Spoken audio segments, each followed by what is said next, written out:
আচ্ছা, একটা মেয়ে যখন বাড়ির সমস্ত কাজকর্ম সেরে বাচ্চা সামলে বাইরের কাজ করতে পারে, একটা ছেলে কেন পারে না? হ্যালো, আমি মৌমিতা। আমার একটা নতুন ভিডিওতে স্বাগত তোমাদের সবাইকে। আশা করছি সবাই ভালো আছো আর সুস্থ আছো।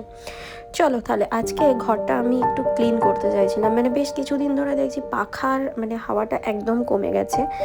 পাখা নামেই ঘুরছে, কিন্তু পাখার হাওয়া একদম গায়ে লাগছে না। তো মনে হলো হ্যাঁ, ধুলো জমে গেছে ব্লেডে, সেজন্য পাখাটা আজকে পরিষ্কার করে নিয়েছি। সাথে সাথে ঘরটাও একটু আধটু টুকটাক পরিষ্কার করে নেবো। রোজই টুকটাক পরিষ্কার করতে হয়, তাও যেন যে কোথা থেকে এত ধুলো চলে আসে বুঝতেই পারি না। এদিকে বিছানার চাদর টাদরগুলো পরিষ্কার করে নেবো, চেঞ্জ করে নেবো এই আর কি। তো সবই তো মোটামুটি 2-4 দিন ছাড়া ছাড়াই পরিষ্কার করা হয়, তাতেও যে এত ধুলো নোংরা কোথা থেকে আসে আমি তো বুঝে উঠতে পারি না। তো যাই হোক, চলো যে কথাটা বলছিলাম। দেখো, একটা মেয়ে বাড়ির সমস্ত কাজ A থেকে Z পর্যন্ত কাজ কমপ্লিট করার পরেও কিন্তু অনেক মেয়েরা বাড়ির বাইরে গিয়ে চাকরি বাকরি করছে, করে নিজের সংসারের জন্য কিছু হেল্প করার চেষ্টা করছে। কিন্তু একটা ছেলে বাইরের কাজটাই করতে পারে, কিন্তু বাড়ির কাজ কোনো ছেলেই তেমনভাবে করতে পারে না। হ্যাঁ, করতে পারে না বলাটা ভুল, কিছু ছেলে হয়তো করতে পারে, কিন্তু ম্যাক্সিমাম ছেলে করতে পারে না। আমাদের সমাজে এমনই নিয়ম চলে এসেছে, ছেলেরা শুধুমাত্র অফিসের কাজ বা যে কোনো কাজ করে সেই কাজটুকুনি করতে করবে আর কি।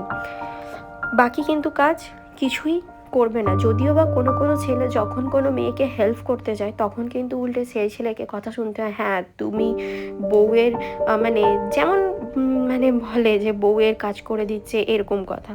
কিন্তু ম্যাক্সিমাম কোনো ছেলে কিন্তু কাজ করে দেয় না।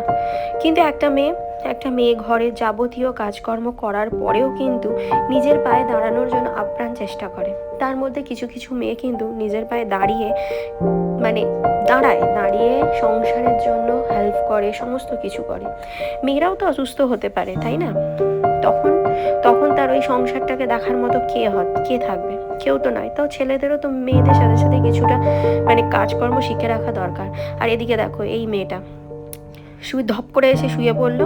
শুয়ে পড়ার পরে উঠে বসে পড়েছে, যদিও শরীরটা একটু হালকা হালকা খারাপ, সেই জন্য ওর ভালো লাগছে না। সামনেই ওর পরীক্ষা, তো সেই জন্য আর স্কুলে যায়নি, বাড়িতেই পড়বে বলে ঠিক করেছে। কিন্তু এদিকে কি হয়েছে, শরীরটা খারাপের জন্য ধপধপ করে শুয়ে পড়ছে আর ঘুমিয়ে পড়ছে। তো যাই হোক, এখানে দেখো ক্যামেরার দিকে তাকিয়ে বসে আছে। মোটামুটি আমি এদিকে আমার সমস্ত কাজকর্মগুলো কমপ্লিট করে ফেলেছি। ঘরদোর পরিষ্কার পরিচ্ছন্ন করা, বিছানার চাদর চেঞ্জ করা, মোটামুটি এগুলো করে ফেলেছি। আর এই যে টেবিলটা, আমি যতই পরিষ্কার করার চেষ্টা করি না কেন, যতই গুছিয়ে রাখার চেষ্টা করি না কেন, কোনোদিনই সেটা গুছিয়ে আদৌ গোছানো থাকে না, সার্বক্ষণই সেই নোংরা হয়ে যায়। কিন্তু যাই হোক, যে কথাটা বলছিলাম, মেয়েরা সমস্ত কিছু কাজ করতে পারলেও ছেলেরা কিন্তু সমস্ত কাজ করতে পারে না। একটা মেয়ে বাইরের কাজ থেকে শুরু করে ঘরের কাজ, নিজের সংসারের কাজ, নিজের ছেলে মেয়ের কাজ, সমস্ত কিছুই করতে পারে, কিন্তু একটা ছেলে সেটা পারে না। যদি বাইরের কাজ করে তো বাইরের কাজ করে, তারপরেও কিন্তু ছেলেদেরকে এই সমাজে সবথেকে বেশি গুরুত্ব দেওয়া হয়, জানি না কেন।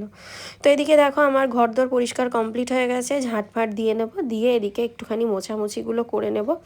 নিয়ে দেখেছো খালি কতটা ধুলো বেরিয়েছে, সমস্ত পাখা থেকে বেরিয়েছে। তো যাই হোক, চলো ভিডিওটা আজকে এখানেই শেষ করছি। দেখা হবে আর একটা অন্য ভিডিওতে। ততক্ষণের জন্য টাটা, বাই বাই।